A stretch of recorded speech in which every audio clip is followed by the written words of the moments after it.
Okay, so a few months ago I decided to go ahead and make a video on how much I'd made from Etsy here on YouTube. And whilst filming that video, I then came up with the idea to go ahead and create a class and basically just show people how they too can go ahead and set up a print-on-demand store on Etsy the same way that I did. And for this, I then went ahead and decided to go with Skillshare just because I didn't want the stigma and the bad reputation around courses attached to the channel. So I figured I'd just use a platform where all my viewers can obviously go to watch my class, but then once they've gone ahead and finished that, they can also then go to watch any other classes that they're interested in. And since then, I've actually gone ahead and added another Skillshare class to my profile, which was about a month ago. And this one was for the basics of Canva. And the reason for this class was because I was basically getting a lot of comments on my old Fiverr and Redbubble videos where people just wanted a general tutorial on how to navigate and use Canva. So I just figured that Skillshare would be the best place to go ahead and post this sort of long form content. But seeing as my earnings won't actually reflect this new class, all the earnings that we will be looking at in this video will just be related to that first class that I made around Etsy. But before we do go ahead and just jump right into my earnings, I do want to quickly give you my honest opinion on creating a Skillshare class and basically just ask the question, is it worth it? So for me and my personal opinion, I really think it depends on your position in terms of social media. And by this, I mean whether you have an audience or not. Because without an audience or a group to actually push your Skillshare class to, you may actually find it quite hard to grow on the platform just using their user base. In order to actually make a reasonable amount of money on Skillshare, most of the time you will need to actually drive the traffic towards the classes yourself, because it's very rare that your class will get picked up by Skillshare and then pushed to everyone on their recommendations page and essentially going viral on that platform.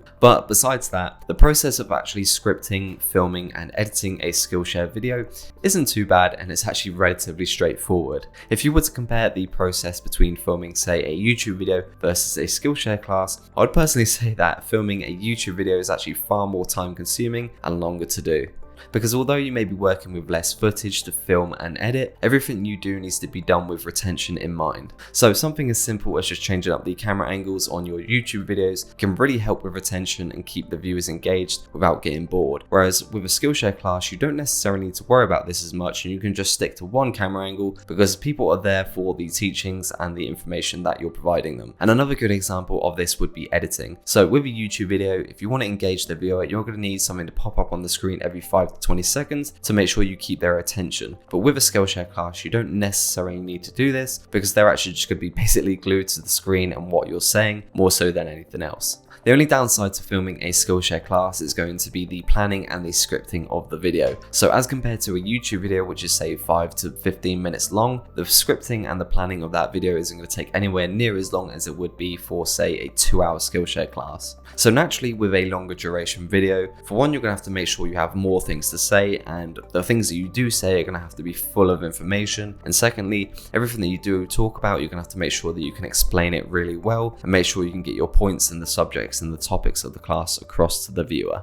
So since publishing my first Skillshare class, which was the one on Etsy and print on demand, I have managed to earn a total of $581.03. And this comes from 2 different streams that Skillshare have set up. So the first being the Skillshare Teacher Fund, which is actually recently new as it was previously called royalties. But essentially this is the money that Skillshare will pay you from all the minutes watched and the engagement that you've had on your class or classes. So as you can see from this column here, we tend to average around $100 to $150 a month. And the reason why I've gone ahead and listed this video with the title of my first 3 months on Skillshare is because I didn't actually want to count the month of June in these earnings, because I'd actually posted my first Skillshare class in the middle of that month. So it didn't really make sense to actually count this month as a full month of earnings. But anyway, moving on, we now have the referrals section, which is another way you can make money through Skillshare, which is essentially the kickback or the commission that you'll actually get for every time someone signs up using your affiliate links. So as you can see, in the month of July, we'd actually made $54.71 in referrals. And just so you can get an idea to see how many minutes watched you may need in order to earn a certain amount each month, we can actually go up here to look at the minutes watched for each month and then see the correlation to the amount that was earned that month as well. So in the month of June, we'd actually received 1,262 minutes watched, and then correlating this to the amount earned, we made $95.38, which actually averages out to be around $7.55 per 100 minutes watched. And then the same thing here for July, we received 1,597 total minutes, and then this correlates to $117.91 earned, and this averages out to be around $7.38 per 100 minutes watched.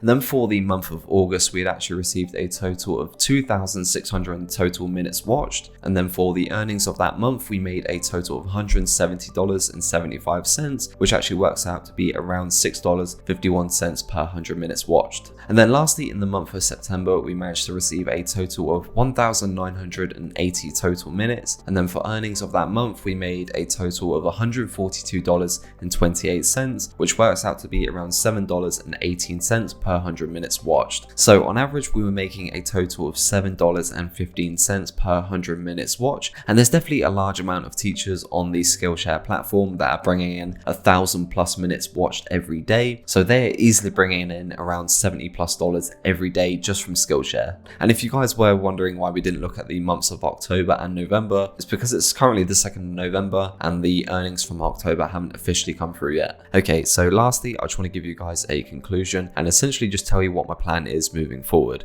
And to get straight to the point, I will no longer be uploading any more Skillshare classes to the platform, and for one main reason. Recently, Skillshare announced that they were going to change the way they pay their teachers each month, by instead paying them a shared amount each month from a pot, as compared to where you were previously paid based on your engagement and the minutes watched for each one of your videos. So as an example, I would have been making around $7.15 per 100 minutes watched, but that's now going to completely change. And now this payment from a pot, which has a value of $1 million US, is actually going to be distributed across all the teachers on the platform, and it's going to be based on a few different factors as compared to how it was before. So now Skillshare are essentially going to be focusing more on the engagement that people get on their classes versus just the minutes watched. And I think this is obviously a good thing, but for this, you basically need to have a lot of people engaging in your class projects, being a part of discussions, and also leaving reviews as well. And it also depends on what sort of person watches your videos, so whether they're actually a paid subscriber or if they're on a free trial as well.